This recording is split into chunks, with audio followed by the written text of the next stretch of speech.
World. तो आज के लेक्चर में हम पढ़ेंगे न्यूक्लियर स्पिन के बारे में, जिसको हम क्या बोलते हैं, total angular momentum of the nucleus. तो चलिए देखते हैं। न्यूक्लियर स्पिन देखने के लिए सबसे पहले हम एटॉमिक स्ट्रक्चर पे जाएंगे, उसके देन उसके न्यूक्लियस लेवल पे जाएंगे। तो एटॉमिक स्ट्रक्चर पे हम कैसे जाएंगे, जैसे ये एक एटम है हमारे पास और एटम के अंदर इसका क्या है, न्यूक्लियस। तो ये जो इलेक्ट्रॉन्स हैं, आउटर मोस्ट इलेक्ट्रॉन्स है, वो इस न्यूक्लियस के अराउंड क्या कर रहे हैं, चारों तरफ चक्कर लगा रहे हैं। ये क्या बोल दिया हमने, एटम।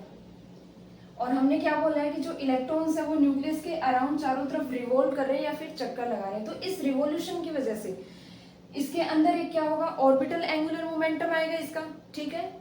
इस रिवॉल्यूशन के कारण इसका एक कुछ ना कुछ ऑर्बिटल एंगुलर मोमेंटम आएगा। और फिर हम ये भी जानते हैं कि जो इलेक्ट्रॉन है वो रिवॉल्यूशन के साथ साथ अपनी ही ऑन एक्सिस में क्या करते हैं, स्पिनिंग मोशन करते हैं। स्पिनिंग मोशन कैसे, ऑर्बिटल मोशन कैसा होता है, ऑर्बिटल मोशन न्यूक्लियस के अराउंड चक्कर लगाना, ये तो इसका क्या हो गया, ऑर्बिटल मोशन। और स्पिनिंग मोशन क्या होता है, अपनी ही ऑन एक्सिस के अलोंग ऐसे घूमना, ठीक है। ये क्या हो रहा है, इसका स्पिनिंग मोशन। तो हम क्या बोलते हैं कि जब एटम है उसके अंदर क्या होता है, इलेक्ट्रॉन्स की रिवॉल्यूशन के कारण एक ऑर्बिटल एंगुलर मोमेंटम जनरेट होता है और इसके स्पिन मोशन के कारण इसका क्या बनता है, स्पिन एंगुलर मोमेंटम। तो ये तो हमने क्या बता दिया, एटम का। जिस तरीके से एटम के अंदर ये सब चीजें हो रही हैं, वैसे न्यूक्लियस के अंदर भी तो कुछ ना कुछ हो रहा होगा ना। तो इन दोनों के कंपैरिजन से आप देखते हैं कि क्या होता है। न्यूक्लियस के अंदर क्या पाए जाते हैं, ये क्या है, मैं न्यूक्लियस बना दिया। न्यूक्लियस के अंदर प्रोटॉन्स भी हैं एंड न्यूट्रॉन्स भी हैं। इन दोनों को कलेक्टिवली मैंने क्या बोल दिया, न्यूक्लियॉन्स, ठीक है। अब जैसे इसके अंदर एटम के अंदर रिवॉल्यूशन, इलेक्ट्रॉन्स के रिवॉल्यूशन के कारण इसमें ऑर्बिटल एंगुलर मोमेंटम भी जनरेट हो रहा है और इसके स्पिनिंग मोशन के कारण इसका क्या है, स्पिन एंगुलर मोमेंटम भी क्रिएट हो रहा है। वैसे ही ठीक इसके एटम के अंदर क्या है, न्यूक्लियस है। न्यूक्लियस में क्या है, प्रोटॉन्स एंड न्यूट्रॉन्स, जिनको हमने कलेक्टिवली क्या बोल रहे हैं, न्यूक्लियस बोल रहा है। तो ये भी तो कुछ ना कुछ स्पिनिंग मोशन या फिर ऑर्बिटल मोशन करते ही होंगे ना। तो इनको भी हमने क्या बोल दिया कि जिस तरीके से जो इलेक्ट्रॉन्स है वो अपने ऑर्बिट के अलोंग रिवॉल्व कर रहे हैं और उसमें क्या जनरेट हो रहा है, ऑर्बिटल एंगुलर मोमेंटम, और स्पिनिंग कर रहे हैं यानी अपनी ही ऑन एक्सिस के अलोंग रिवॉल्व कर रहे हैं, तो उसको हमने क्या बोलते हैं, स्पिनिंग मोशन। ये सारी प्रॉपर्टीज ये भी तो रखता है ना, क्योंकि इसके अंदर भी प्रोटॉन्स है, न्यूट्रॉन है, हो सकता है ये भी रिवॉल्व कर रहे हो अंदर, ठीक है, ये भी स्पिनिंग मोशन जनरेट कर रहे हो। तो हमने क्या देखा कि जो न्यूक्लियस है इसके अंदर प्रोटॉन्स एंड न्यूट्रॉन्स पाए जाते हैं, जिनको हमने कलेक्टिवली न्यूक्लियॉन्स बोल दिया। अब जैसे ये ऑर्बिटल मोशन कर रहे हैं, ये भी ऑर्बिटल मोशन कर रहे हैं, जैसे ये स्पिनिंग मोशन कर रहे हैं अपनी ऑन एक्सिस के अलोंग, ये भी स्पिनिंग मोशन कर रहे हैं, ठीक है। तो कंक्लूजन निकाला इससे कि जिस तरीके से जो इलेक्ट्रॉन्स है इस न्यूक्लियस के अराउंड चारों ओर चक्कर लगा रहे हैं, जिससे उसका ऑर्बिटल एंगुलर मोमेंटम क्रिएट हो रहा है और उसका स्पिनिंग मोशन क्रिएट कर रहा है, ठीक वैसे ही ये प्रोटॉन्स एंड जो न्यूट्रॉन्स हैं ये भी न्यूक्लियस की एक्सिस में सेंटर ऑफ मास के एक्सिस में क्या रेस्पेक्ट में क्या लगा रहे हैं, चक्कर लगा रहे हैं, रिवॉल्व कर रहे हैं। तो उससे कुछ ना कुछ उसका ऑर्बिटल एंगुलर मोमेंटम क्रिएट हो रहा है और ये इस न्यूक्लियस की एक्सिस के अलोंग क्या कर रहे हैं, स्पिनिंग मोशन भी कर रहे हैं, जिससे उसका क्या जनरेट हो रहा है, स्पिन और एंगुलर मोमेंटम जनरेट हो रहा है। तो क्या बोला कि न्यूक्लियस के पास भी क्या होता है, स्पिन एंगुलर मोमेंटम होता है एंड ऑर्बिटल एंगुलर मोमेंटम होता है। वो क्यों, कि न्यूक्लियस के अंदर क्या पाए जाते हैं, प्रोटॉन्स एंड न्यूट्रॉन्स पाए जाते हैं। ठीक वैसे ही ये भी क्या करते हैं, न्यूक्लियस के अंदर सेंटर ऑफ मास एक्सिस के अलोंग ये रिवॉल्व करते हैं और ये क्या करते हैं, इस न्यूक्लियस की एक्सिस के अलोंग ये क्या कर रहे हैं, स्पिनिंग मोशन कर रहे हैं, जिससे कि इसका क्या बन रहा है, स्पिन एंगुलर मोमेंटम इसका खुद का ही क्रिएट हो रहा है। ये इसकी इंट्रिंसिक प्रॉपर्टी होती है, ठीक है। तो हमने ये देख लिया एटम एंड न्यूक्लियस के बीच में कंपैरिजन देख लिया कि दोनों में कुछ ना कुछ एंगुलर मोमेंटम पाया जाता है और कुछ ना कुछ इसका जो क्या है, स्पिन एंगुलर मोमेंटम इसमें जनरेट हो जाता है। स्पिन एंगुलर मोमेंटम जो है वो इसकी क्या है कि इंट्रिंसिक प्रॉपर्टीज है, यानी ये खुद प्रोसेस करता है अपने अंदर। इन सब की वजह से क्या आता है, इसका एक मैग्नेटिक मोमेंट क्रिएट होता है, ठीक है, क्योंकि इलेक्ट्रॉन की रिवॉल्यूशन से इसमें कुछ ना कुछ तो करंट जनरेट भी होता है। कि जब हम जानते हैं कि इलेक्ट्रॉन जो है वो चार्ज पार्टिकल है, उसमें प्लस ई चार्ज होता है, ठीक है, जैसे ही वो रिवॉल्व करता है तो उसमें ऑब्वियसली करंट जनरेट होगा। तो करंट जनरेशन से क्या होगा, इसमें कुछ ना कुछ मैग्नेटिक फील्ड आएगा। मैग्नेटिक फील्ड क्या होता है, परपेंडिकुलर होता है इसके करंट के डायरेक्शन के। तो उस मैग्नेटिक फील्ड के अंदर एक इसका क्या होगा, मैग्नेटिक मोमेंट क्रिएट होगा। वो कि क्या होगा, इसका म्यू मैग्नेटिक मोमेंट को किससे डिनोट करते हैं, म्यू। ये हमने पिछले लेक्चर्स में पढ़ा था जब हमने मैग्नेटिक मोमेंट की क्लासेस ली थी, ठीक है। तो इसके जो रिवॉल्यूशन के कारण जनरेट हो रहा है, ये जैसे चार्ज पार्टिकल रिवॉल्व करेगा तो कुछ ना कुछ इसके अंदर मैग्नेटिक मोमेंट आएगा, और या फिर इसका जो हम बोल सकते हैं कि एक एंगुलर मोमेंटम आएगा। क्यों? क्योंकि जो मैग्नेटिक मोमेंट अगर आ रहा है तो इसके अंदर मैग्नेटिक मोमेंट अगर जनरेट हो रहा है तो इसके अंदर इसका क्या होगा, एक एंगुलर मोमेंटम भी क्रिएट होगा। क्यों? हमने पिछले लेक्चर्स में देखा था जो म्यू है वो डायरेक्टली प्रोपोर्शनल होता है एल वेक्टर, ठीक है। म्यू जो है वो डायरेक्टली प्रोपोर्शनल होता है एल वेक्टर, यानी इस एटम या फिर इस न्यूक्लियस के अलोंग जितना भी मैग्नेटिक मोमेंट क्रिएट हो रहा है इसके रिवॉल्यूशन ऑफ इलेक्ट्रॉन्स की वजह से, तो वो किसके डायरेक्टली प्रोपोर्शनल होगा, इसके ऑर्बिटल एंगुलर मोमेंटम की। ये तो क्या है, इसको हमने क्या बोला, म्यू एल, मतलब ऑर्बिटल मोशन के कारण हमने इसको स्पेसिफाई करेंगे अब थोड़ी देर में कि इसके जो स्पिन मोशन के कारण जो म्यू एस है, या फिर इसके टोटल एंगुलर मोमेंटम के कारण जो म्यू है वो कैसे डिपेंड करेगा इस पे। तो ये एक डायरेक्टली रिलेशन देखा हमने उसमें प्रीवियस मैग्नेटिक मोमेंट वाले लेक्चर में, कि जो मैग्नेटिक मोमेंट जनरेट हो रहा है रिवॉल्यूशन ऑफ इलेक्ट्रॉन्स के कारण वो क्या हो रहा है, directly proportional to its orbital angular momentum. ये तो हमने क्या बोला, ऑर्बिटल एंगुलर मोमेंट के कारण मैग्नेटिक मोमेंट। ऐसे इसके स्पिनिंग मोशन के कारण हमने क्या देखा था, म्यू एस वेक्टर, वो क्या था, directly proportional to S vector. तो ये इसका जो हमने डेरिवेशन किया था पीछे, अगर आप नहीं देख के आए हैं पीछे के लेक्चर्स तो मैं आपको थोड़ा सा एक बार समराइज करवा देती हूँ कि हमने ये कैसे किया था। ये मैंने क्या बोला था, इसको सर्कुलर अज्यूम किया था कि ये जो एटम है इसके इनसाइड न्यूक्लियस है, electrons are revolving around the nucleus, ठीक है। तो मैंने क्या बोला था कि इसके रिवॉल्यूशन के कारण, उस टाइम जब क्लासेस ली थी तो क्या कहा था मैंने, इलेक्ट्रॉन्स के रिवॉल्यूशन के कारण इसके अंदर कुछ ना कुछ करंट जनरेट होगा। वो करंट जनरेट क्यों हो रहा है कि आपने मैग्नेटिज्म से पढ़ा है कि जब भी कोई चार्ज पार्टिकल चलता है, एक्सेलरेट करता है, तो वो क्या करता है, एक मैग्नेटिक फील्ड प्रोड्यूस करता है, ठीक है। और उसके अंदर क्या होता है, करंट जनरेट होता है। तो जो करंट जनरेट हो रहा है जिस डायरेक्शन में, वो मैग्नेटिक फील्ड के क्या होता है, परपेंडिकुलर होता है। और मैग्नेटिक फील्ड ऑलवेज क्या क्रिएट करता है, एक मैग्नेटिक मूवमेंट क्रिएट करता है। जो सर्कुलर मोशन के कारण इसमें जो मैग्नेटिक मूवमेंट है उसका हमने फॉर्मूला के मैग्नेटिज्म में क्या पढ़ा था, mu equals to I multiply by A. ये आई यहाँ पे क्या है, करंट। ये क्या होता है, current produce due to revolution of electrons, की जो इलेक्ट्रॉन्स रिवॉल्व कर रहे हैं इससे क्या कितना करंट प्रोड्यूस हो रहा है, ये वो है। और ए क्या है, इसका एरिया ऑफ द लूप। ये लूप बना रहा है ना, एक सर्कुलर लूप जनरेट हुआ है इससे। क्यों हो रहा है सर्कुलर लूप, आप देखो ये जो न्यूक्लियस के आसपास ये जो इलेक्ट्रॉन्स रिवॉल्व कर रहे हैं, एक सर्कुलर ऑर्बिट में रिवॉल्व कर रहे हैं। तो इस सर्कुलर ऑर्बिट में कोई भी चार्ज पार्टिकल अगर एक्सेलरेट करता है तो वो क्या करेगा, मैग्नेटिक फील्ड भी प्रोड्यूस करेगा। उस मैग्नेटिक फील्ड के प्रोड्यूस होने से उसके अंदर मैग्नेटिक मूवमेंट आएगी, ठीक है। वो magnetic movement due to circular motion कैसे देखते हैं, mu equals to I A. I यहाँ पे क्या है, current produce due to loop. इस लूप के अंदर रिवॉल्यूशन ऑफ इलेक्ट्रॉन्स के कारण जितना करंट प्रोड्यूस हो रहा है ये वो है। और आई इसका, ये जो ए है ये क्या है, इसका इस लूप का एरिया। अब हम देखेंगे आई इक्वल्स टू क्या होता है हमारे पास, Q by T. Equals to क्या होता है, क्यू बाई टी। और क्यू इसमें क्या है, इस ये चार्जेस है, ये चार्जेस कितना है, ई अपॉन टी। टी क्या है, टाइम पीरियड ऑफ रिवॉल्यूशन, ठीक है, जो कि क्या होता है 2 पाई आर अपॉन में वी। तो ये मैंने वैल्यू पुट की तो क्या आ गया मेरे पास, ई वी अपॉन में 2 पाई आर। ये आई की वैल्यू आ गई, ठीक है। अब इसमें रख दूंगी मैं, जैसे I equals to mu equals to क्या होता है, आई मल्टीप्लाई बाई आई की वैल्यू हमारे पास ये है, तो ये क्या हो गया, ई वी अपॉन में 2 pi R multiply by pi R square. इस लूप का एरिया, जो सर्कुलर लूप बना है इसका एरिया कितना है, pi R square. Pi R से ये कैंसिल हो जाएगा, तो ये क्या बन गया यहाँ पे हमारे ई वी आर अपॉन में 2 पाई। अब अगर मैं इसको ऊपर नीचे m से मल्टीप्लाई कर लूं तो ये ऊपर वाला टर्म क्या बन जाएगा, एंगुलर मोमेंटम बन जाएगा, ठीक है, टोटल एंगुलर मोमेंटम। तो ये अगर m से ऊपर नीचे मल्टीप्लाई बाय डिवाइड कर दिया तो ये क्या बन गया, M V L equals to क्या होता है हमारे पास, एम वी आर होता है ना, तो क्या होता है एम वी आर। अब इसमें देखो ये क्या बन गया, mu equals to E L upon में 2m, ठीक है।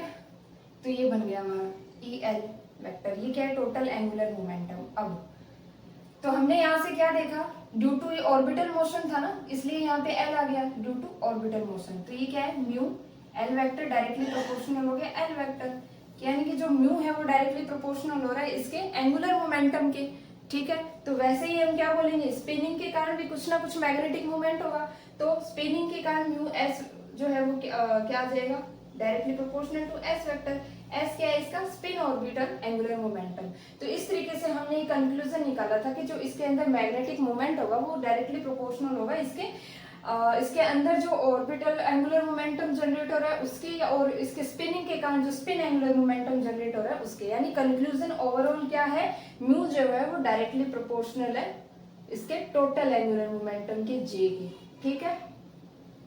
तो ये तो हमने पीछे का थोड़ा सा समराइज किया है, अगर आपको इनकेस ये समझ में नहीं आया होगा कि जो मैग्नेटिक मूवमेंट है वो कैसे जनरेट होता है इसके अंदर न्यूक्लियस के और एटम के अंदर, ठीक है। हमने पीछे के कुछ लेक्चर्स में ये भी देखा था कि एटम के इलेक्ट्रॉन्स के में जो मैग्नेटिक मूवमेंट जनरेट होता है उसको हम क्या बोलते हैं, और जो इस पूरे न्यूक्लियस के अंदर जो मैग्नेटिक मूवमेंट क्रिएट होता है उसको हम क्या बोलते हैं। तो ये मैंने bore magneton and nuclear magneton को काफी अच्छे से एक्सप्लेन करा हुआ है, इसमें डिफरेंस भी हमने जाना था, पीछे के लेक्चर्स आप देखिए, उससे आपको डिटेल में मैंने बताया था difference between nuclear magneton and Bohr magneton, ठीक है। तो चलिए ये सब बातें करने के बाद अब हम आते हैं अपने मेन टॉपिक पे, न्यूक्लियर स्पिन पे। हमने देखा, क्या देखा था कि जो एटम है, तो ठीक है, ये क्या है, एटम। अब इस एटम में न्यूक्लियस है और ये क्या है, इलेक्ट्रॉन्स रिवॉल्व कर रहे हैं। तो इलेक्ट्रॉन्स के रिवॉल्यूशन के कारण इसके अंदर में क्या प्रोड्यूस हो रहा है, एक ऑर्बिटल एंगुलर मोमेंटम क्रिएट हो रहा है जो क्या है, एल है। इलेक्ट्रॉन्स के रिवॉल्यूशन के कारण अपनी ही ऑन ऑर्बिट में अगर ये इलेक्ट्रॉन्स रिवॉल्व कर रहे हैं तो इसके अंदर एक एंगुलर मोमेंटम क्रिएट होगा, वो क्या होगा, उसको हम क्या बोलेंगे, ऑर्बिटल एंगुलर मोमेंटम। अब ये रिवॉल्व करने के साथ साथ ये क्या करेंगे, स्पिनिंग मोशन भी करेंगे, जिससे हम क्या बनेगा हमारा स्पिन एंगुलर मोमेंटम। तो ये दोनों क्या बन गए इसमें, ठीक है, एल और एस, ये देख लिया। अब एटम का देखने के बाद अब हम इस न्यूक्लियस स्ट्रक्चर पे आएंगे। ये जो न्यूक्लियस है इसके अंदर क्या रहते हैं, प्रोटॉन्स एंड न्यूट्रॉन्स, जिनको हमने क्या बोला था, न्यूक्लियॉन्स। अब जैसे ये रिवॉल्व कर रहे हैं अपनी ही ऑन एक्सिस से और क्या प्रोड्यूस कर रहे हैं, एक ऑर्बिटल एंगुलर मोमेंटम, ठीक है। वैसे ही ये भी तो अपनी इस न्यूक्लियस की एक्सिस के अलोंग ये क्या करेंगे, रिवॉल्व करेंगे। न्यूक्लियॉन्स का जो पेयर है वो भी अपनी इस न्यूक्लियस के एक्सिस में रिवॉल्व करेंगे। तो ये कैसे रिवॉल्व करेंगे, इस सेंटर ऑफ मास एक्सिस के अलोंग रिवॉल्व करेंगे, ठीक है, जिससे क्या बनेगा हमारा एल, ऑर्बिटल एंगुलर मोमेंटम बनेगा, ठीक है। फिर ये क्या करते हैं, इस न्यूक्लियस की एक्सिस के अलोंग स्पिनिंग मोशन भी करेंगे, जैसे ये काम कर रहे हैं वैसा ही तो ये भी काम करेंगे, ठीक है। तो उससे भी क्या प्रोड्यूस होगा हमारा स्पिन एंगुलर मोमेंटम, ठीक है। अब इस पूरे न्यूक्लियस में क्या आ गया, एक तो ऑर्बिटल एंगुलर मोमेंटम आ गया और एक स्पिन एंगुलर मोमेंटम आ गया। तो इनका टोटल भी तो हमें देखना होगा ना कि ये तो अलग अलग आया है हमारा, कि जो रिवॉल्यूशन के कारण जो एंगुलर मोमेंटम बना उसको हमने बोल दिया ऑर्बिटल एंगुलर मोमेंटम, और अपनी ओन एक्सिस के अलोंग ये रिवॉल्व कर रहे हैं, इस न्यूक्लियस की एक्सिस के अलोंग जो ये न्यूक्लियस रिवॉल्व कर रहे हैं उसको हमने क्या बोल दिया, स्पिन एंगुलर मोमेंटम। अब इसका टोटल देखना है ना हमें, अलग अलग, ये तो हमने अलग अलग देख लिया कि ऑर्बिटल के कारण ये आया, स्पिनिंग के कारण ये आया। अब इस पूरे न्यूक्लियस का देखना है, तो पूरे न्यूक्लियस का देखने के लिए हम क्या करेंगे, इन दोनों को ऐड कर देंगे, ठीक है। ये क्या हो गया, L vector plus S vector. ये दोनों क्या होते हैं, एल्जेब्रिकली ऐड नहीं होंगे कभी भी, ये क्या होंगे, एक इनको वेक्टोरली ऐड करते हैं हम। वेक्टोरली ऐड कैसे करेंगे, जैसे ये जो एल है ये क्या वैल्यू, इनको क्या करना है हमें, एल्जेब्रिकली ऐड नहीं करना है, इनको ऑलवेज हम वेक्टोरली ऐड करते हैं, ठीक है। तो इसको हम, इन दोनों के एडिशन को हम क्या बोल देंगे, आई बोल देंगे। आई जो है ये क्या है, टोटल एंगुलर मोमेंटम, इस न्यूक्लियस का टोटल एंगुलर मोमेंटम। ये हमने ऐड इसलिए किया है क्योंकि हमें इस कंप्लीट न्यूक्लियस का देखना है due to orbital motion and due to spinning motion. अब दोनों चीजें आ रही है, उन दोनों को कलेक्टिवली हमने क्या बोला, इसकी टोटल एंगुलर मोमेंटम। इसको किसी किसी बुक्स में जे वेक्टर से भी डिनोट कर देते हैं और आई से भी, ये दोनों एक ही चीज है, ठीक है। तो ये आई जो है वो क्या बन गया, L vector plus S vector. इन दोनों को जब हमने ऐड किया तो इसको कंप्लीट न्यूक्लियस का हमने क्या देखा है, ये टोटल एंगुलर मोमेंटम, या फिर इससे क्या निकलती है, इसको क्या बोलते हैं, न्यूक्लियर स्पिन भी बोलते हैं। ऑर्बिटल एंगुलर मोमेंटम जिसको हमने एल बोला, ये क्या होता है, क्वांटाइज्ड होता है, ठीक है। इसकी वैल्यू कितनी होती है, H cut under root L into L plus 1, ठीक है। और ये जो स्पिन एंगुलर मोमेंटम होता है एस वेक्टर, ये भी क्या होता है, क्वांटाइज्ड होता है, जिसकी वैल्यू क्या होती है H cut under root S into S plus one. ये जो एल है ये क्या है, ऑर्बिटल एंगुलर क्वांटम नंबर है, और ये जो एस है ये क्या है, spin orbital angular quantum number है। ठीक है, ये तो अब ये क्या बन गया, ये I equals to L vector plus S vector. अब हम देखेंगे कि जो इसके पेयरिंग पे ये जो न्यूक्लियर स्पिन है वो कैसे डिपेंड करती है न्यूक्लियस की पेयरिंग के अंदर, की न्यूक्लियस के अंदर भी तो पेयरिंग होती है प्रोटॉन्स एंड न्यूट्रॉन्स की, जिसमें ओड ओड पेयरिंग है, मतलब प्रोटॉन्स भी अगर ओड हो न्यूट्रॉन्स भी अगर ओड हो, तो इसका जो है न्यूक्लियस पे क्या इफेक्ट पड़ेगा इसके स्पिन के ऊपर, इवन केस में इसका क्या इफेक्ट पड़ेगा, और ओड केस में क्या इफेक्ट पड़ेगा इसकी न्यूक्लियर स्पिन के अंदर, तो उसको हम देखेंगे। न्यूक्लियर स्पिन में किसको बोल रही हूँ, ये जो कंप्लीट ये जो टोटल एंगुलर मोमेंटम है ना, मिला के L vector plus S vector, इन दोनों को मैंने क्या बोला है, टोटल एंगुलर मोमेंटम, जिसको क्या बोलते हैं हम न्यूक्लियर स्पिन भी बोलते हैं, कि इन दोनों इस न्यूक्लियस के अंदर इसका इफेक्ट भी मैंने काउंट कर लिया और इसका इफेक्ट भी काउंट कर लिया। ठीक है, इन दोनों को कलेक्टिवली मैंने क्या बोला, टोटल एंगुलर मोमेंटम, जो कि क्या होता है L vector plus S vector. फिर हमने देखा कि जो एल वेक्टर है वो एक क्वांटाइज्ड फॉर्म में है, तो कुछ ना कुछ तो इसकी वैल्यू होगी। तो एल वेक्टर को कैसे सोल्व करते हैं, H cut under root L into L plus one. ठीक है, और ये क्या है, S vector equals to H cut upon में H cut under root S into S plus one. ये एल और एस है, ये जो क्या है ऑर्बिटल एंगुलर क्वांटम नंबर्स है, एंड एस जो है वो क्या है, spin angular momentum quantum numbers है। अब हम देखते हैं इसकी पेयरिंग के कारण जो न्यूक्लियॉन्स की जो पेयरिंग है इनसाइड द न्यूक्लियस वो कैसे होती है, और उसके ऊपर ये जो न्यूक्लियर स्पिन है ये कैसे डिपेंड करती है। तो हम वैल्यू ऑफ एल और एस देखेंगे। उस एल और एस इसलिए देख रहे हैं क्योंकि एल और एस की वैल्यूज पे ही ये न्यूक्लियर स्पिन क्या कर रही है, डिपेंड कर रही है। तो हमने पीछे क्या देखा था, जो एल वेक्टर है वो क्या होता है, क्वांटाइज्ड होता है, और वैल्यू क्या लेता है, L into L plus one value लेता है। वैसे ही इसका जो स्पिन एंगुलर मोमेंटम होता है वो भी क्वांटाइज्ड होता है, और वैल्यू क्या लेता है, S into S plus one. अब अगर ये दोनों क्वांटाइज्ड हैं तो ये भी क्या होगा, क्वांटाइज्ड होगा, क्योंकि ये क्या होता है L vector plus S vector. तो वैसे ही आई इक्वल्स टू क्या हो गया, H cut under root I into I plus one. I जो है यहाँ पे क्या है, न्यूक्लियर स्पिन। ठीक है, तो ये टर्म्स कैसे आई है कि जैसे इलेक्ट्रॉन्स का खुद का अपना रिवॉल्यूशन के कारण एक क्या होता है, ऑर्बिटल एंगुलर मोमेंटम होता है, और स्पिनिंग के कारण उसका क्या होता है, स्पिन एंगुलर मोमेंटम होता है।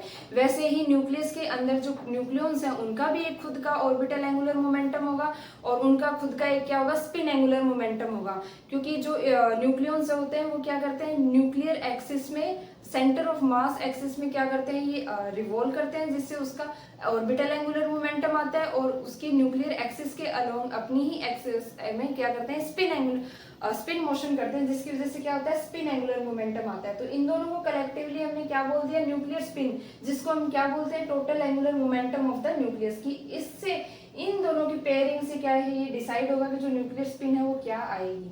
तो ये चीज तो हमने पीछे की समराइज की है। तो अब देखते हैं कि जो वैल्यू ऑफ एस है वो कैसे डिटरमाइन करते हैं, कि एस की वैल्यू कैसे निकालते हैं। कि अगर वन न्यूक्लियन है, ठीक है, एक न्यूक्लियन है, तो क्या डिटरमाइन करेंगे, एस की वैल्यूज कैसे निकालेंगे। तो एस जो है ये देखने से पहले हम ये देखेंगे कि जो एक न्यूक्लियन होती है उसकी जो स्पिन है वो क्या होती है। स्पिन हमेशा दो होती है, या तो वो प्लस हाफ हो या फिर क्या हो, माइनस हाफ हो। ये इसकी जो ओरिएंटेशन होता है, ये जो एमएस की मैग्नेटिक स्पिन क्वांटम नंबर्स जो हमने पढ़े थे उसमें जब हम क्या देखा था कि जो स्पिन है वो या तो प्लस हाफ होगी या माइनस हाफ होगी। प्लस हाफ किसके लिए होगी, स्पिन अप स्टेट के लिए, और माइनस हाफ किसके लिए होगी, स्पिन डाउन स्टेट के लिए। तो ये हमने पीछे देखा हुआ है कि क्या क्या कितने ओरिएंटेशन ले सकता है। तो जो स्पिन है वो दो ओरिएंटेशन ले सकता है, या तो प्लस हाफ या माइनस हाफ। ठीक है, तो स्पिन क्या होगी, या तो प्लस हाफ होगी या माइनस हाफ होगी। तो एस कैन हैव इंटीग्रल और हाफ इंटीग्रल वैल्यू। तो मतलब एस जो है वो इंटीग्रल और हाफ इंटीग्रल वैल्यू ले सकता है। ये कैसे बोला हमने कि जैसे एक न्यूक्लियन की स्पिन है हमारे पास दो न्यूक्लियन है, एक ये, इसकी स्पिन हमने बोल दी कि हाफ है इस पहले वाले न्यूक्लियन की, और अब इसकी स्पिन हमने क्या बोल दी, इस दूसरे वाले न्यूक्लियन की हाफ है। अब मैं क्या कर रही हूँ, उन दोनों का कलेक्टिव फॉर्म देख रही हूँ। तो कलेक्टिव फॉर्म कैसे देखना है, जैसे इसका टोटल जो स्पिन है, इन दोनों न्यूक्लियॉन्स का जो टोटल स्पिन एंगुलर मोमेंटम है वो क्या होगा।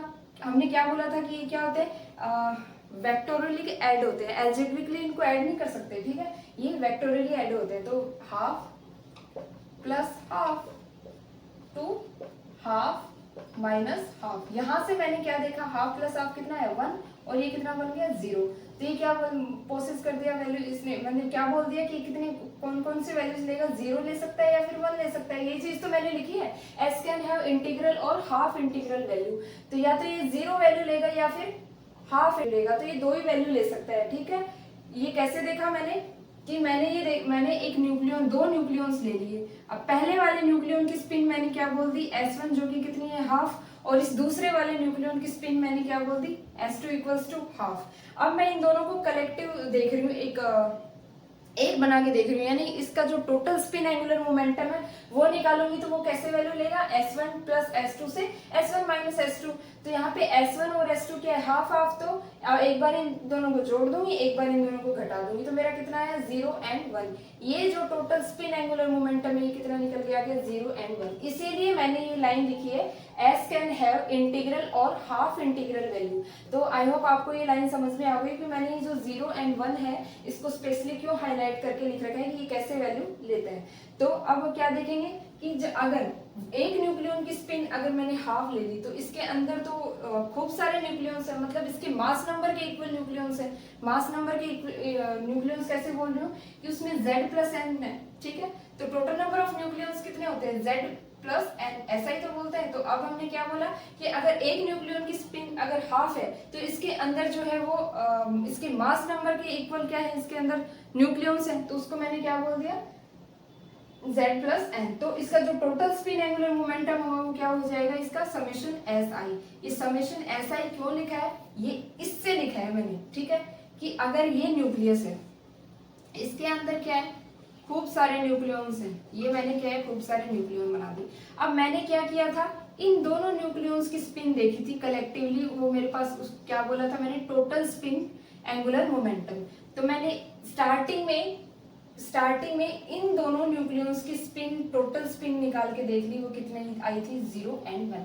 वैसे ही इसके अंदर क्या है खूब सारे न्यूक्लियंस हैं, तो मुझे अब इन सभी की क्या निकालनी है, टोटल स्पिन एंगुलर मोमेंटम निकालना है इन सभी न्यूक्लियंस का। फिर मैं क्या निकालूंगी, इनका टोटल ऑर्बिटल एंगुलर मोमेंटम निकालूंगी। फिर मैं क्या करूंगी, इन दोनों को L और S को, जो मेरा टोटल स्पिन एंगुलर मोमेंटम आया था वो और जो इसका टोटल ऑर्बिटल एंगुलर मोमेंटम आया था वो, उन दोनों को मैं ऐड कर दूंगी, और फिर वहां से मेरी क्या निकल के आ जाएगी, न्यूक्लियर स्पिन आ जाएगी, जो क्या होती है I, ठीक है। तो अभी तो मैं सबसे पहले किसका काम कर रही हूँ, स्पिन का काम कर रही हूँ, स्पिन एंगुलर मोमेंटम का देख रही हूँ मैं। फिर बाद में किसका देखूंगी मैं, ऑर्बिटल एंगुलर मोमेंटम यानी L का देखूंगी। तो यहां से मैंने यही चीज की है कि मैंने कोई भी दो रैंडम न्यूक्लियंस उठा लिए दोनों, अब इन दोनों की मैंने जो स्पिन है वो देख ली, टोटल स्पिन मेरे पास 0 एंड 1 आई। फिर मैंने क्या किया, न्यूक्लियंस इस न्यूक्लियस के अंदर देखा कि इसके अंदर तो खूब सारे न्यूक्लियंस है, तो अब मैं क्या करूंगी, इनकी ऐसे तो नहीं है कि अब इन दोनों का निकालने बैठूंगी फिर इन दोनों का फिर इन दोनों का, ऐसा नहीं है ना। तो क्या करूंगी मैं, इसको कलेक्टिव फॉर्म में ये देखूंगी कि अगर मैंने इन दोनों की निकाल ली तो वो मेरे पास 0 एंड 1 आई, तो अब मैं इसका समेशन कर दूंगी ना इंडिविजुअल न्यूक्लियंस की स्पिन का। तो यहां से मैंने क्या कर दिया, S वेक्टर इक्वल्स टू क्या आ गया, समेशन ऑफ SI। ये SI क्या है, यहाँ पे इंडिविजुअल न्यूक्लियंस की जो स्पिन है वो है, ठीक है। चलिए लिख देती हूँ, SI जो है क्या है, वो spin off the individual nucleons, spin off individual nucleons. तो इन इंडिविजुअल न्यूक्लियंस की स्पिन को अगर इन सबको जोड़ दूं मैं, इन सभी की स्पिन्स को जोड़ दूं इन सभी न्यूक्लियंस की, तो मेरे पास क्या बन जाएगा, टोटल स्पिन एंगुलर मोमेंटम बन जाएगा। तो ये चीज मैंने किसके लिए देख ली, S वेक्टर के लिए देख ली। अब ये S है, ये इवन A हो, यानी अगर मास नंबर इवन हो तो उस पर क्या डिपेंडेंसी रहेगी, क्या निकलेगा और क्या नहीं निकलेगा। तो चलिए उसके बारे में डिस्कशन कर लेते हैं। तो ये हमने क्या देखा, S इक्वल्स टू 1 2 3, ये इसकी जो स्पिन है वो इंटीग्रल स्पिन होगी for A equals to even, यानी जब मास नंबर इवन होगा तो इसकी जो इंटीग्रल स्पिन होगी वो क्या होगी, S equals to 1 2 3 4 and so on. इसको हम क्या बोलेंगे, इंटीग्रल स्पिन। अगर इसका मास नंबर ओड हुआ, यानी किसी भी न्यूक्लियंस का जो मास नंबर है अगर वो ओड हुआ, यानी ये ओड मास नंबर के लिए जो स्पिन है वो क्या आएगी इसकी हाफ ऑड इंटीग्रल स्पिन, इसको क्या बोलते हैं हाफ ऑड इंटीग्रल स्पिन। ठीक है, तो ये तो हमने अभी तक क्या देख लिया स्पिन का। अब चलिए हम एल का देख लेते हैं कि जो एल है वो ऑर्बिटल एंगुलर मोमेंटम वो कैसे वैल्यूज लेता है कि एक न्यूक्लियस का जो एल है वो क्या वैल्यू लेता है 0 1 2 3। ठीक है, ये कैसे आया, पूरे न्यूक्लियस का भी क्या होगा 0 1 2 3, ये कैसे आया चलिए देखते हैं। ये ऐसे आया क्योंकि जो हमने एक फॉर्मूला देखा है जो एल है वो -L से लेके +L वैल्यूज लेते हैं। ठीक है, अब जैसे हमने देखा था जो P है, P ऑर्बिटल है, ये क्या आता है -1 0 1, फिर D ऑर्बिटल के लिए क्या होता है इसमें 5 डबे बनते हैं 2 1 0 -1 -2। मतलब ये जो हम बोल सकते हैं कि जो L है वो क्या होता है -L से लेके +L उसकी वैल्यूज लेता है। तो इस तरीके से हमने क्या देखा है, तो कितनी लेगा या 0 लेगा 1 2, 0 से स्टार्टिंग होगा मतलब इसके बीच में क्या है 0 आएगा। देखो इसमें भी 0 आ रहा है, इसमें भी 0 आ रहा है। ये क्या है D ऑर्बिटल है। ठीक है, तो ये क्या है P ऑर्बिटल है, तो ये -L से +L वैल्यूज लेता है। तो उस तरीके से हमने कह दिया कि जो L है न्यूक्लियस के लिए वो क्या होगी 0 1 2 3 ये वैल्यूज लेगा ये। ठीक है, तो न्यूक्लियर स्पिन कैसे आएगी इसकी टोटल एंगुलर मोमेंटम प्लस इसका स्पिन एंगुलर मोमेंटम। तो यहाँ से जो स्पिन है वो हम पहले क्या देख रहे हैं इवन ए के लिए देख रहे हैं, यानी कि जो इसका अगर मास नंबर इवन हो तो उस केस में जो न्यूक्लियर स्पिन है वो कैसे आएगी इवन ए के लिए कैसे आएगी। जो स्पिन क्या होती है इवन ए के लिए 1 2 3, और इसका जो ऑर्बिटल एंगुलर मोमेंटम वो क्या होता है 0 1 2 3।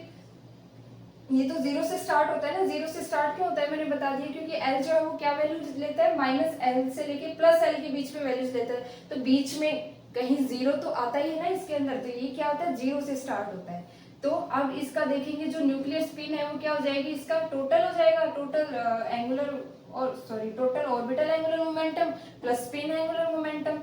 तो यहाँ से क्या देखा हमने जो और न्यूक्लियर स्पिन है वो क्या आ जाएगी 1 2 3 4 एंड मतलब इंटीग्रल स्पिन आ जाएगी। ये किसके केस के लिए है फॉर इवन ए। अब हम देखेंगे ओड ए के लिए। ओड ए के लिए हमने क्या पढ़ा था, ओड ए के लिए हमने देखा था कि जो स्पिन है उसकी वैल्यूज क्या आती है हाफ ओड इंटीग्रल स्पिन उसकी वैल्यूज आती है। तो इसके लिए अब जो न्यूक्लियर स्पिन है वो ओड ए के लिए देखते हैं। ये किसके लिए देखा है हमने इवन ए के लिए। अब लेफ्ट साइड में मैं बनाऊंगी वो किसके लिए केस होगा इवन ए के लिए। देख लिया फॉर इवन ए केस के लिए। अब हम ये क्या देखेंगे फॉर ओड ए केस के लिए। इसमें जो एस है यानी जो टोटल स्पिन एंगुलर मोमेंटम है वो क्या वैल्यू लेता है हाफ ओड इंटीग्रल वैल्यूज लेता है। S equals to half 3/2 and 5/2 and so on 7/2 9/2 चलता रहता है ये। ठीक है, तो जो एल है वो क्या होता है 0 1 2 3। ये तो उसके इससे देख रहे हैं ना -L से +L। तो हमने क्या बोला जो एल है वो क्या वैल्यूज ले सकता है 0 1 2 3 ये। अब जो आई है इसका यानी जिसकी जो न्यूक्लियर स्पिन है या फिर इसको क्या बोलते हैं टोटल एंगुलर मोमेंटम है आई, वो इन दोनों का समेशन होता है ना L vector plus S vector. तो यहाँ से हमने ये चीज देख ली कि जो आई है वो इंटीग्रल स्पिन भी ले सकता है हाफ ऑड इंटीग्रल स्पिन भी देख सकता है। इन दोनों चीजों से हमने क्या देख ली कि अगर मास नंबर ओड है ठीक है तो इस न्यूक्लियर स्पिन पे क्या इफेक्ट पड़ेगा, अगर उसका मास नंबर इवन है तो इस न्यूक्लियस पे क्या इफेक्ट पड़ेगा। तो न्यूक्लियस पे इफेक्ट इतना ही पड़ रहा है कि ये जो आई है यानी जो टोटल स्पिन एंगुलर सॉरी जो टोटल एंगुलर मोमेंटम होता है वो दोनों वैल्यूज ले सकता है। वो तो हाफ ऑड इंटीग्रल स्पिन भी ले सकता है और उसकी इंटीग्रल स्पिन भी ले सकता है। यानी आई जो है वो इसकी इंटीग्रल स्पिन भी ले सकता है plus half odd integral spin भी ले सकता है। हाफ ऑड इंटीग्रल स्पिन ठीक है। अब ये तो मास नंबर पे डिपेंडेंसी देख ली हमने कि मास नंबर की वजह से इसकी न्यूक्लियर स्पिन पे क्या इफेक्ट पड़ता है। अब इस मास में न्यूक्लियॉन्स होंगे, मास नंबर क्या है इसका ए है, इसके अंदर न्यूक्लियॉन्स होंगे। न्यूक्लियॉन्स जो क्या होते हैं प्रोटॉन एंड न्यूट्रॉन। अब किसी में प्रोटॉन नंबर ओड हो जाते हैं, किसी में न्यूट्रॉन नंबर ओड हो जाते हैं, जिनको हमने इवन इवन केस बोल दिया, इवन ओड बोल दिया, ओड ओड केस बोल दिया। तो वो क्या चीजें होती है उसको हम थोड़ा सा और डेप्थ में देखते हैं। ये तो हमने बाहरी का चीज देख ली कि अगर मास नंबर ओड हो तो न्यूक्लियर स्पिन क्या वैल्यूज ले सकता है, अगर मास नंबर इवन हो तो न्यूक्लियर स्पिन है वो क्या वैल्यूज ले सकता है। तो एक बार थोड़ा सा समराइज कर लो कि अगर मास नंबर ओड हो तो उस केस में जो न्यूक्लियस की जो स्पिन है यानी जो टोटल एंगुलर मोमेंटम है वो क्या वैल्यूज ले सकता है 1 2 3 एंड सो ऑन। ये इंटीग्रल स्पिन ले सकता है इवन ए के लिए, ठीक है। फिर देखा हमने ओड ए के लिए, ओड ए के लिए हमेशा जो स्पिन एंगुलर मोमेंटम हो क्या वैल्यू होती है उसकी, हाफ ओड इंटीग्रल स्पिन होती है, और जो एल है वो तो 0 1 2 3 तो रहता ही है। तो इसकी जो टोटल जो एंगुलर मोमेंटम हो गया वो इन दोनों का एडिशन हो गया। तो यहाँ से देखा कि ये हम क्या वैल्यूज ले सकता है, दोनों वैल्यूज ले रहा है, ये हाफ ओड इंटीग्रल स्पिन भी ले रहा है और इंटीग्रल स्पिन भी ले रहा है। तो यहाँ से मैंने क्या लिख दिया, integral spin plus half odd integral spin. अब ये हमने बाहर की चीजें देख ली कि ए मास नंबर पे कैसे होता है। मास नंबर में क्या होता है, इसके न्यूक्लियॉन्स होते हैं जो कि क्या होते हैं प्रोटॉन्स एंड न्यूट्रॉन्स। अब इन न्यूक्लियॉन्स पे ये कैसे इसकी पेयरिंग डिपेंड करती है न्यूक्लियस की, वो देखते हैं कि जैसे इवन केस के लिए जिसमें प्रोटॉन संख्या भी इवन हो और न्यूट्रॉन संख्या भी इवन हो, कुछ में फिर सेकंड केस हम देखेंगे ओड ओड यानी कि जिसमें प्रोटॉन नंबर ओड हो और न्यूट्रॉन नंबर भी ओड हो। थर्ड केस क्या बनेगा, इवन ओड और ओड इवन, यानी कि प्रोटॉन संख्या जिसमें इवन हो और न्यूट्रॉन संख्या ओड हो। तो उस पे ये जो तीन केस है उस पे न्यूक्लियर स्पिन कैसे डिपेंड करती है और जो इस न्यूक्लियस की वो टोटल स्पिन कैसे निकलती है। तो चलिए शुरू करते हैं। Sorry, even nuclei. तो इवन न्यूक्लियाई से मेरा क्या मतलब है, उसमें प्रोटॉन नंबर भी क्या होने चाहिए इवन और न्यूट्रॉन नंबर भी क्या हो इवन हो। तो ऐसे केस को हम क्या बोलेंगे, इवन केस बोलेंगे। इसके अंदर जो है वो न्यूक्लियर स्पिन है वो कैसे 0 आती है, चलिए वो देखते हैं। ये क्या बनाया मैंने, एक न्यूक्लियस बना दिया। न्यूक्लियस में क्या है, ये न्यूक्लियॉन्स है, ठीक है। अब न्यूक्लियॉन्स में क्या होता है कि एक टेंडेंसी होती है, ये क्या करते हैं न्यूक्लियस के अंदर आपस में पेयर बना लेते हैं, ठीक है। तो इस पेयरिंग के कारण ये आपस में क्या बना लेंगे, पेयर बना लेंगे। तो इनका जो अरेंजमेंट होता है वो कुछ इस तरीके से होता है कि एक पेयर का अगर टोटल एंगुलर मोमेंटम उस डायरेक्शन में यानी अपवर्ड डायरेक्शन में, तो जो दूसरा पेयर है ये वाला पेयर मान लो, तो इसका जो टोटल एंगुलर मोमेंटम होगा वो डायरेक्शन क्या होगा, अपोजिट डायरेक्शन में होगा। जिससे क्या करेंगे, एक दूसरे के इफेक्ट को क्या कर देंगे, कैंसिल आउट कर देंगे। तो यानी कि इसका जो इफेक्ट है एक दूसरे के ऊपर वो क्या हो जाएगा, कैंसिल हो जाएगा। तो इस तरीके से इसमें खूब सारे पेयर्स बनेंगे, तो उन सभी का जो रिजल्टेंट देखोगे तो यहाँ से वो क्या हो जाएगा, एक दूसरे के इफेक्ट को क्या कर देंगे, कैंसिल कर देंगे। ये जो इनके अंदर एंगुलर मोमेंटम है, जो टोटल एंगुलर मोमेंटम है ना इनका, वो क्या है, इक्वल है लेकिन अपोजिट इन डायरेक्शन है, ठीक है। आपस में तो ये इनका अरेंजमेंट कुछ ऐसा होगा कि इनके अंदर जो ऑर्बिटल एंगुलर इनके अंदर जो टोटल एंगुलर मोमेंटम जनरेट हो रहा है ना वो तो सेम होगा, सेम इन मैग्नीट्यूड होगा लेकिन अपोजिट इन डायरेक्शन होगा। तो इस डायरेक्शन अपोजिट होने के कारण इसके अंदर क्या है, खूब सारे पेयर्स बनेंगे। तो इस पेयरिंग के कारण जो इसका टोटल एंगुलर मोमेंटम होता है वो एक दूसरे के इफेक्ट को कैंसिल कर देगा, जिससे इसका जो नेट एंगुलर मोमेंटम है ना वो क्या हो जाएगा, इसका 0 हो जाएगा। तो 0 होने से इसको मैंने क्या बोला, आई जो है वो इसका क्या हो जाएगा, 0। ये आई यहाँ पे क्या है, ये टोटल एंगुलर मोमेंटम को शो कर रहा है। और यही क्या चीज होती है, हमारी न्यूक्लियर स्पिन होती है। इसी को हम क्या बोल रहे हैं, न्यूक्लियर स्पिन। तो ये जो इवन केस के लिए है, ये मैंने इवन केस के लिए क्या बोला है कि जो आई है यानी जो न्यूक्लियर स्पिन होती है इसकी, न्यूक्लियस की वो क्या आती है, 0 आती है। 0 कैसे आई है, फिर से देख लो, क्योंकि जो न्यूक्लियस है, न्यूक्लियस के इनसाइड में न्यूक्लियॉन्स होते हैं और न्यूक्लियॉन्स में क्या होती है, टेंडेंसी होती है आपस में पेयरिंग बनाने की। तो ये अंदर क्या करते हैं, पेयर बना के इसके अंदर ये इनका जो टोटल एंगुलर मोमेंटम होता है वो क्या होता है, दोनों पेयर्स का इक्वल इन मैग्नीट्यूड होता है लेकिन अपोजिट इन डायरेक्शन होता है। तो डायरेक्शन अपोजिट होने के कारण इनका क्या होता है, जो नेट एंगुलर मोमेंटम होता है वो एक दूसरे के इफेक्ट को क्या कर देगा, कैंसिल आउट कर देगा, जिससे इसकी जो रिजल्टेंट जो स्पिन है न्यूक्लियस की वो क्या हो जाती है, आई इक्वल्स टू क्या बन जाती है, 0 बन जाती है। तो ये चीज मैंने इसमें लिखी है फॉर इवन न्यूक्लियाई, जो इसकी जो रिजल्टेंट स्पिन है वो क्या बन गई, 0। ये क्या है, एक्सपेरिमेंटली है, एक्सपेरिमेंटली प्रूव किया हुआ है ये। तो अब जो नेक्स्ट है वो कौन सा केस है, for odd nuclei, odd nuclei. Odd nuclei में क्या होगा, प्रोटॉन नंबर भी ऑड होगा, न्यूट्रॉन नंबर भी क्या होगा, ऑड होगा। तो ये क्या है, दोनों कलेक्टिवली न्यूक्लियॉन्स हैं, ठीक है। अब देखते हैं इसका।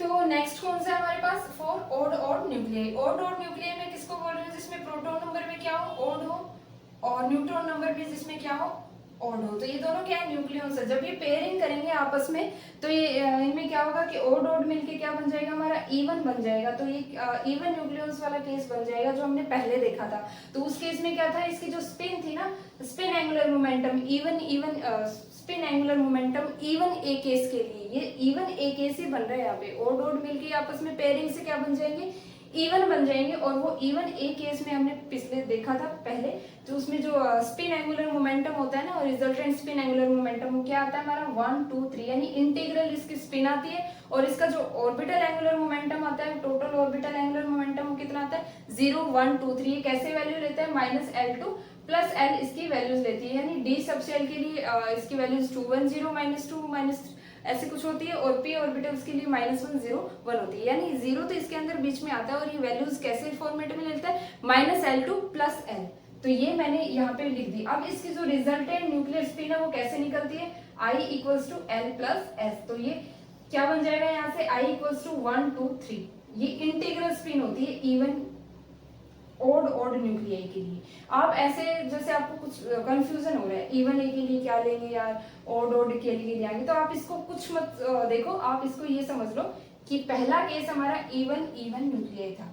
इवन न्यूक्लियाई में आपस में पेयरिंग इतनी स्ट्रॉन्ग हो जाती है कि उसका जो रिजल्टेंट एंगुलर मोमेंटम आता है हमारा वो 0 आता है। ठीक है, पेयरिंग के कारण उसमें ऐसा अरेंजमेंट होता है कि उसमें जो इनका इंट्रिंसिक एंगुलर मोमेंटम होता है ना, वो इक्वल इन मैग्नीट्यूड होता है लेकिन अपोजिट इन डायरेक्शन होता है। तो न्यूक्लियस के अंदर, ठीक है, इसकी न्यूक्लियस के अंदर ये पेयरिंग बना लेंगे जिससे इनका जो रिजल्टेंट एंगुलर मोमेंटम होता है एक दूसरे के इफेक्ट को कैंसिल कर देगा। इसीलिए जो इवन न्यूक्लियर, इसकी जो रिजल्टेंट स्पिन है, न्यूक्लियर की स्पिन वो क्या होती है, ऑलवेज 0 होती है। ठीक है, तो ये हमने ये देख लिया फॉर ओड ए न्यूक्लियर, यानी जिसमें प्रोटॉन नंबर ओड हो और न्यूट्रॉन नंबर भी ओड हो। ये दोनों क्या होते हैं, कलेक्टिवली न्यूक्लियॉन्स बोलते हैं इनको। तो ये जब पेयरिंग करेंगे तो ये इवन हो जाएंगे, क्योंकि ओड प्लस ओड क्या होता है, इवन होता है। जिसमें प्रोटॉन नंबर भी ओड हो, न्यूट्रॉन नंबर भी ओड हो। अब इन दोनों को आप जोड़ो, इन न्यूक्लियॉन्स को, इन दोनों न्यूक्लियॉन्स को मैं जोड़ूंगी, ये दोनों न्यूक्लियॉन ही बन गए ना, प्रोटॉन प्लस न्यूट्रॉन न्यूक्लियॉन्स होते हैं। तो इन दोनों को मैं जब जोड़ूंगी और इनको न्यूक्लियॉन बनाऊंगी तो ये क्या बन जाएंगे, इवन बन जाएंगे। ओड प्लस ओड क्या हो जाएगा, इवन केस बन जाएगा, जो हमने थोड़ी देर पहले देखा था, जिसमें हमारे जो रिजल्टेंट न्यूक्लियर स्पिन निकल के आ रही थी वो क्या आ रही थी, इंटीग्रल स्पिन आ रही थी 1 2 3 एंड सो ऑन। तो ये हमारा 2 केस हो गए, इवन न्यूक्लियर के लिए, ओड ओड न्यूक्लियर के लिए। अब हम तीसरा जो केस देखेंगे वो क्या होगा, for odd even case. Third क्या है, for even odd case, even odd nuclear. अब इवन ओड न्यूक्लियर में देखिए, ये जो आई आती है यानी न्यूक्लियर स्पिन वो कितनी आती है, हाफ ओड इंटीग्रल आती है, हाफ 3/2 5/2 7/2 9/2 एंड 11/2, ऐसे कुछ हमारी इवन ओड केस के लिए न्यूक्लियर स्पिन आती है। ठीक है, तो ये चीज हमने 3 केस देखे हैं अभी तक कि जो न्यूक्लियर स्पिन है वो इवन केस के लिए क्या होती है, इवन ओड केस के लिए क्या होती है, और ओड ओड केस के लिए क्या होती है। तो इनको समराइज कर लो, इवन केस के लिए न्यूक्लियर स्पिन हमेशा 0 आती है। ओड ओड केस के लिए, क्योंकि ये न्यूक्लियॉन्स जब बनेंगे दोनों आपस में पेयरिंग करेंगे प्रोटॉन एंड न्यूट्रॉन, तो ये इवन केस बन जाएगा। तो उस वजह से जो न्यूक्लियर की जो स्पिन आएगी वो क्या आएगी, हाफ। न्यूक्लियर की जो स्पिन आएगी वो कितनी आएगी, 1 2 3 एंड सो ऑन, यानी इंटीग्रल इसकी स्पिन आएगी। फिर हमने थर्ड केस के देखा फॉर इवन ओड न्यूक्लियर, यानी कि ऐसा न्यूक्लियॉन जिसके अंदर प्रोटॉन नंबर भी क्या हो, इवन हो, और न्यूट्रॉन नंबर क्या हो, ओड हो। तो उस केस में जो स्पिन होगी वो उसकी क्या होगी, हाफ ओड इंटीग्रल इसकी स्पिन बनेगी। ठीक है, तो आज के लेक्चर में हमने क्या पढ़ लिया, न्यूक्लियर स्पिन, या फिर जिसको हम डिनोट करते हैं total angular momentum of the nucleus, यानी न्यूक्लियस का एटम्स का तो हमने देख लिया था, उसकी जो स्पिन है उसके ऑर्बिटल मोशंस के कारण और उसकी जो स्पिनिंग मोशन के कारण उसमें कुछ ना कुछ ऑर्बिटल एंगुलर मोमेंटम जनरेट होता है जिससे उसका रिजल्टेंट एंगुलर मोमेंटम निकालते हैं। ठीक वैसे ही न्यूक्लियस के अंदर भी इसका खुद का क्या होता है, ऑर्बिटल एंगुलर मोमेंटम होता है, और इसके स्पिनिंग के कारण इसका क्या होता है, स्पिन एंगुलर मोमेंटम होता है। तो वो हमने देखा। फिर हमने क्या देखा कि जो न्यूक्लियस है उसके अंदर इवन केसेस के लिए क्या इफेक्ट पड़ते हैं, उसकी जो न्यूक्लियर स्पिन होती है वो कैसी आती है, इंटीग्रल स्पिन आती है कि ओड इंटीग्रल स्पिन आती है, वो चीज हमने देख ली कि यानी जो न्यूक्लियस है इसके अंदर ये पेयरिंग में में होने के कारण, इनका जो पेयर बनने के कारण ये क्या कैसे शो करते हैं, इनकी जो न्यूक्लियर स्पिन आती है वो कैसे आती है, ओड ओड केस के लिए क्या आती है, तो ये सब आज हमने इसका डिस्कशन कर लिया। तो इससे थोड़ा आरपीएससी में क्वेश्चन आते हैं जैसे कि इवन केस के लिए जो न्यूक्लियर स्पिन है वो क्या होती है। नीचे ऑप्शन दिए मिलते हैं, 0 ये होती है, हाफ होती है, या फिर 7/3, ऐसे कुछ उल्टे सीधे केसेस दे रखे होते हैं ऑप्शन में। तो हमको अगर याद है इवन न्यूक्लियर के लिए क्या होती है, तो हम डायरेक्टली इसको टिक कर सकते हैं I=0। तो ये कुछ बेसिक्स क्वेश्चन हैं इसके जो इस फॉर्म में पूछे जाते हैं। तो ये आज हमने किसकी थ्योरी देख ली, न्यूक्लियर स्पिन पे। तो मिलते हैं कल एक नए लेक्चर के साथ, तब तक के लिए बाय।